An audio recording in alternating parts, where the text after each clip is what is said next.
tightness is what you want to feel through the whole movement pattern. So keep that tightness, keep your chest high, drive through the heels and up. We have our protraction, which is if you slide your shoulder blade forward. We have retraction, which is sliding your shoulder blade back. Close your hand and put your thumb. So this is called a suicide grip. If you slip, hold on your neck.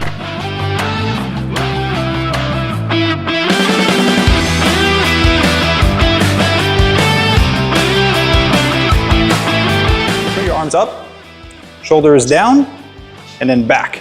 You're gonna I personally like to put my thumb on the line on the bar. So it makes it easy for me to be even. I see so many people go and bench and just grab wherever they feel that they should grab, and then it ends up being uneven like this, all right? So grab your point of reference, make sure you're lifting even on each side. Once you have your spot, you're gonna close your hand and put your thumb. So this is called a suicide grip, because if you slip, hold on your neck, all right? So you wanna make sure you wrap your thumb around it. You may see me not use my thumb, that's because I'm used to it, but don't do it, all right? Wrap your thumb around it. So once you're here, you're gonna do what we talked about, the shoulders. We're gonna bring the shoulders down and then in, lock in that joint. Make sure your feet are flat on the ground. Sarah would have a different piece of advice on that one. She can tell you later. I got really long legs, so they touch the ground. So if they don't touch the ground, Sarah, what's a piece of advice? Put your plates on, raise up the floor. Plates, 25-pound plates. Because you want to make contact with the ground. Yeah, so make sure you're solid on the ground, shoulders are down and back. And what you're gonna do from here is you're gonna push along the side of the bench here. So you're just gonna drag it along here. Once you're out, simply move it over your chest, okay? Now here you wanna follow the natural path of motion. Would you guys ever try to push a door like this? Naturally, if I let it go down, it'd probably be around here, right? Which tends to be on like the nipple line. So from here, shoulders are down and back. We're gonna bring it down. We're slightly gonna touch the chest and we're going to press back up. When we're at the top, we wanna keep our shoulders down and back, because natural tendency would want to be like, I want to do the full range of motion, so I'm going to do this. That's when you're going to hurt your shoulders. So shoulders down and back, touch the chest, be in control, and press up. You don't want to be here and release the tension to only press back up. Keep it tight and press.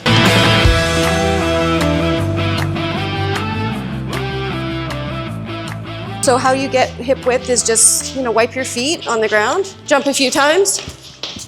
That's kind of your natural hip width. And then you're just gonna take it out a little bit and then just go down.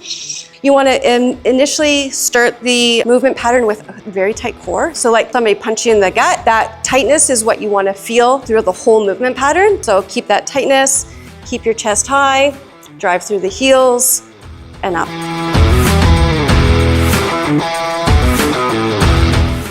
Okay, so keep your core tight. I always like to kind of sit back a little bit, keep myself steady.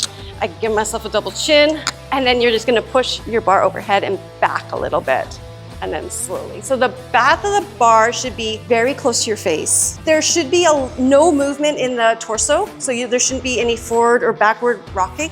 So everything should be stable. The elbows are slightly in front. I like to keep my wrists fairly straight.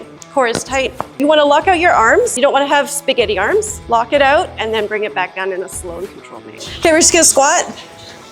Turn. Easy to dump the hips and open the ribs up, right? It's very easy to just extend when you're in this position. We wanna just keep that core control. So like Sarah was saying, if you think of like someone coming to take a punch in your core, you're just bracing, okay? It's not a crunching in, you're bracing, you're creating space inside that's pushing out. You can think of if you put your hands on your ribs here and you just like lean back and pull your ribs up so they're separating, okay? So that's where you feel your ribs. Now use the core to just close those ribs down until it's flush with the rest of your trunk. Simon's talking about on the bench, so scapula, your shoulder blade, if you feel that, the two directions that your scap can move primarily is we have our protraction, which is if you slide your shoulder blade forward. We have retraction, which is sliding your shoulder blade back. We want to make sure that when we're in these positions, our most stable position is in a scap retracted position. So we're not letting those shoulder blades slide up or forward, okay? Keeping the shoulder blades so that they're lightly tucked in. You can think of there's like tips of your shoulder blades here. You're trying to like pull them down and towards each other just a little bit. So don't let that scap, again, if you drop down too quickly, you'll fall down here. When you're taking a break, it's fine to like control hang out for a second in like a dead hang position. But when you go back to your lift, engage those scaps and then go for your pull.